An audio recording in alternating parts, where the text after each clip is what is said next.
I left town for 3 days, just 3. Came back, and someone had poured 20 tons of concrete over my septic system like they were frosting a cake they didn't own. No warning, no call, no, "Hey neighbor, quick question." Just boom. A stamped patio sitting right on top of the one part of my property you absolutely do not mess with unless you're actively trying to start a war. And the wild part?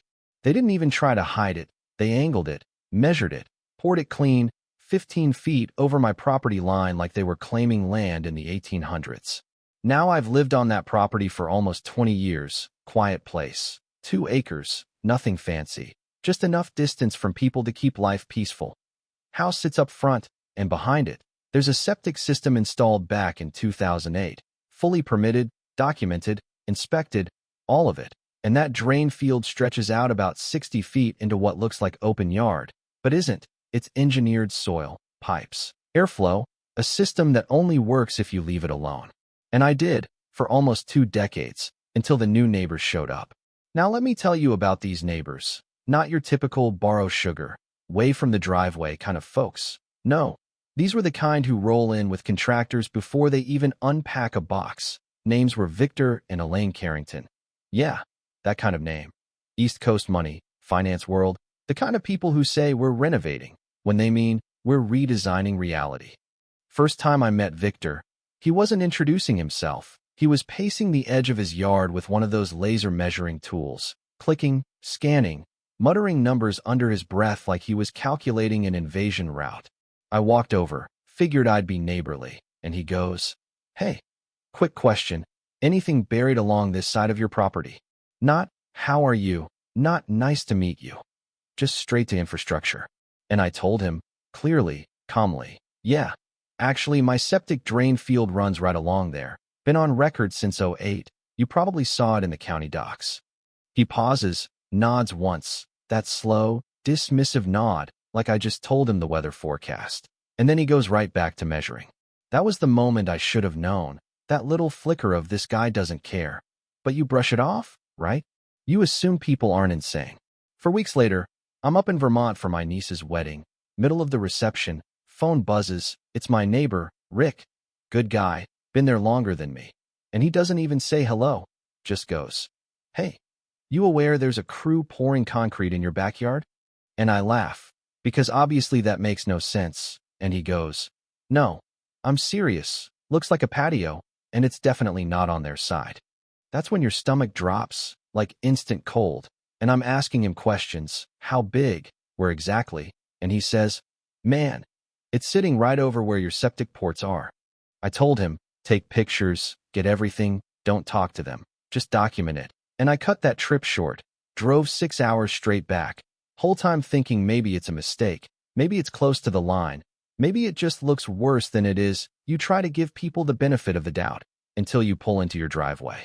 And there it was, this massive stamped concrete patio, probably 20 by 30 feet, clean edges, decorative finish, still curing in the sun. And it wasn't even subtle. It crossed the property line like it had somewhere to be, 15 feet deep into my land, sitting directly on top of my drain field, covering the inspection ports, compacting the soil, basically suffocating the entire system. I just stood there for a second, not even angry yet, just trying to process how someone could do something that stupid and that bold at the same time. Then I walked straight over to their front door. Music was blasting inside, bass heavy, windows rattling. I knock once, twice, harder the third time. And Victor opens the door holding a drink, doesn't even turn the music down, just looks at me like I'm interrupting something important. And I keep it simple. I say, "That patio you just poured? It's on my property, and it's sitting on my septic system. You need to remove it." No attitude, no yelling, just facts. He takes a sip of his drink, leans against the doorframe like we're discussing lawn clippings, and goes, "Our contractor mapped everything out. Area looked and used." And used, like we're talking about a parking spot. And I tell him again, "It's not in used, it's a drain field. It's documented, you were told." And then he hits me with it. That line people use when they've already decided they're not backing down. "If it's yours, prove it. Otherwise, we're not tearing anything up." And then he just shuts the door. Just like that. No discussion, no curiosity, no "let's figure this out." just challenge accepted. And that's when it flipped for me, because now it wasn't a mistake, it was a decision. And when someone makes a decision like that, you don't argue, you respond. Now let me pause the story for a second, because this right here, this is where a lot of people get burned, and not just in situations like mine. I mean property disputes in general, neighbor conflicts, HOA nonsense. This is where emotions start driving decisions, and that's exactly what gets you into trouble. According to standard procedure, anytime you're dealing with property boundaries, easements, or anything underground, utilities, septic, drainage, the documentation is everything. Not what looks and used. Not what a contractor eyeballed in an afternoon. I'm talking recorded plats, county permits, environmental health records, the boring paperwork that nobody reads until it suddenly matters a lot.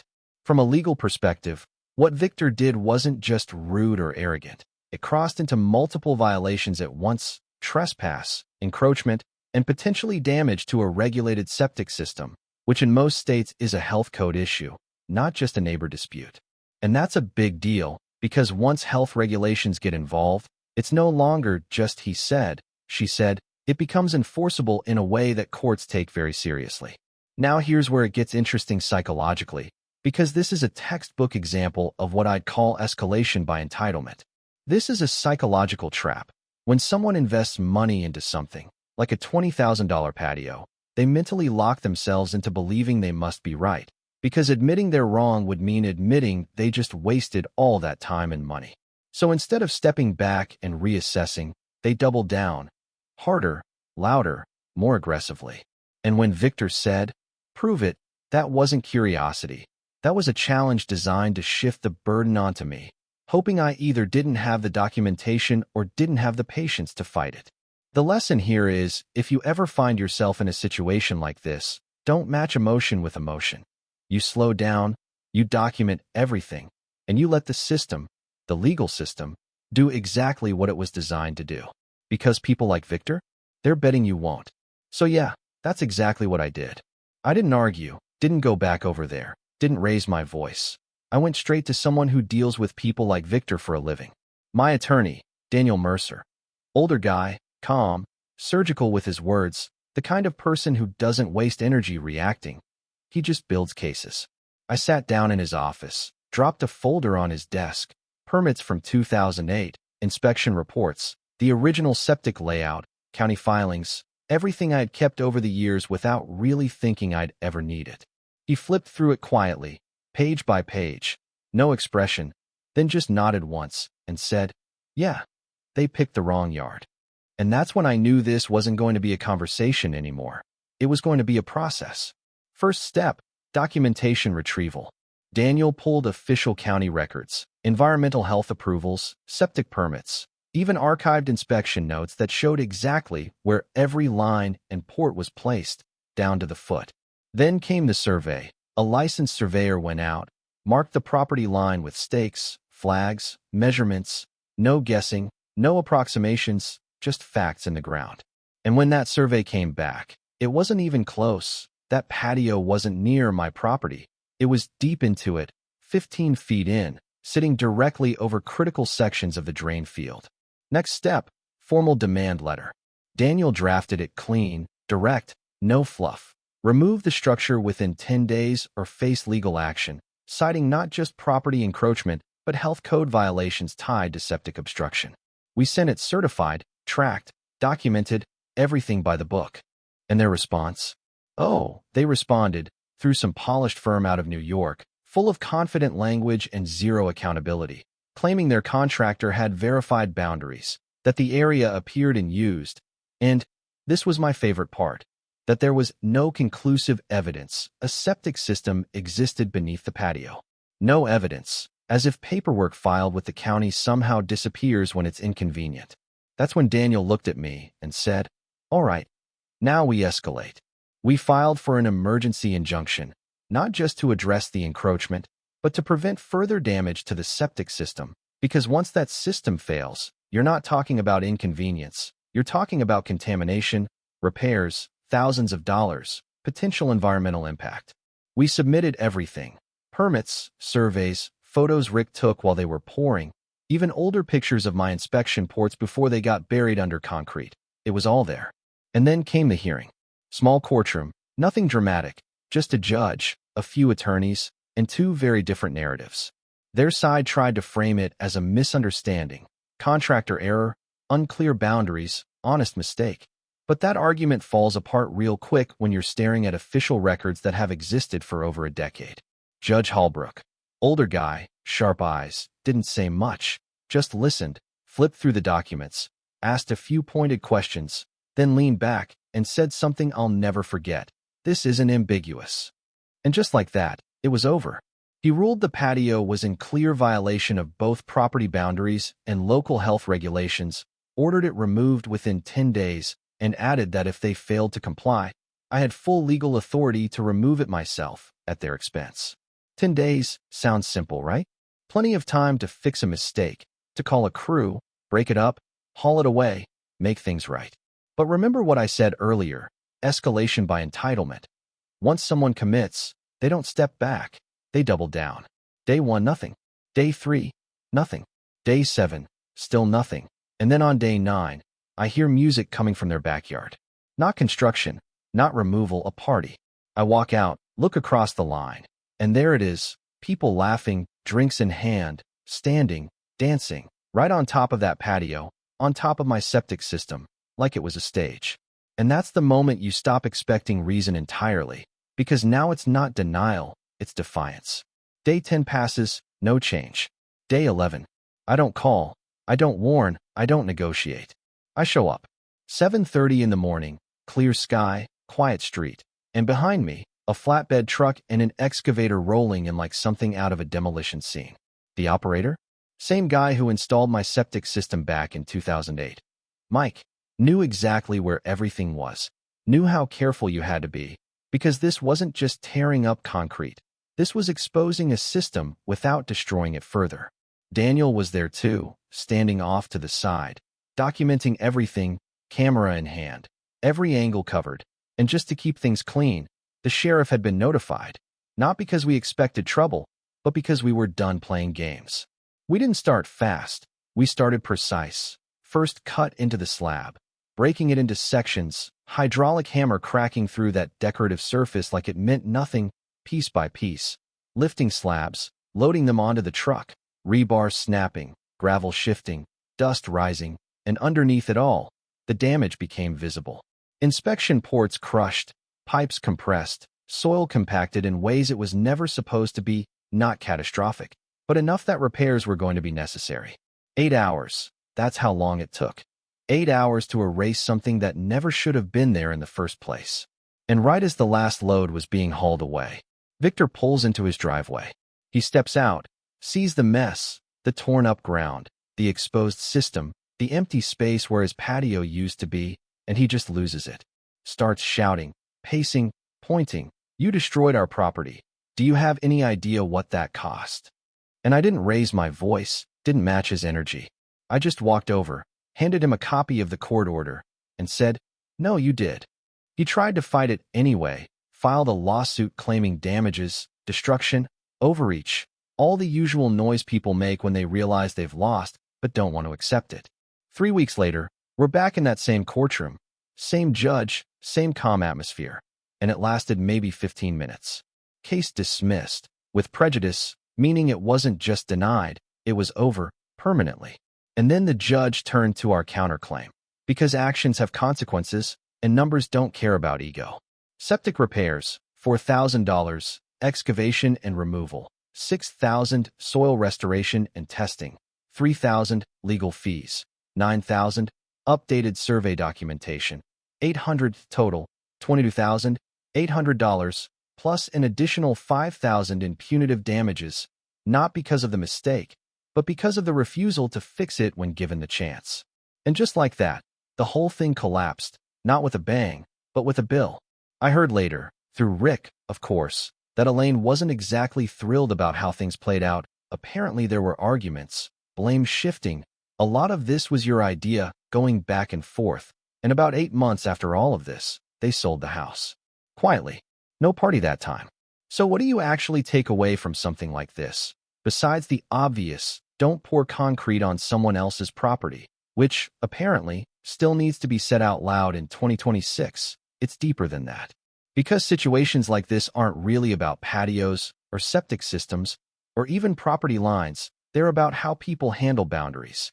Legal ones, yes, but also psychological ones. The lesson here is most conflicts don't start explosive.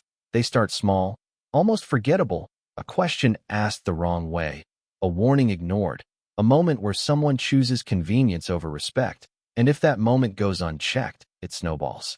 When Victor asked me about buried utilities that first day, that was the fork in the road. He had the information, he had the opportunity to adjust, but instead, he filed it away as something that didn't apply to him. And that mindset, that's what creates problems, not ignorance, but selective awareness. From a legal perspective, this whole situation could have ended before it even started if one simple step had been taken: verification. Not assumption, not "it looks fine," not trusting a contractor who's trying to move fast, actual verification. Surveys exist for a reason. Permits exist for a reason. And septic systems especially are heavily regulated because when they fail, they don't just inconvenience one homeowner.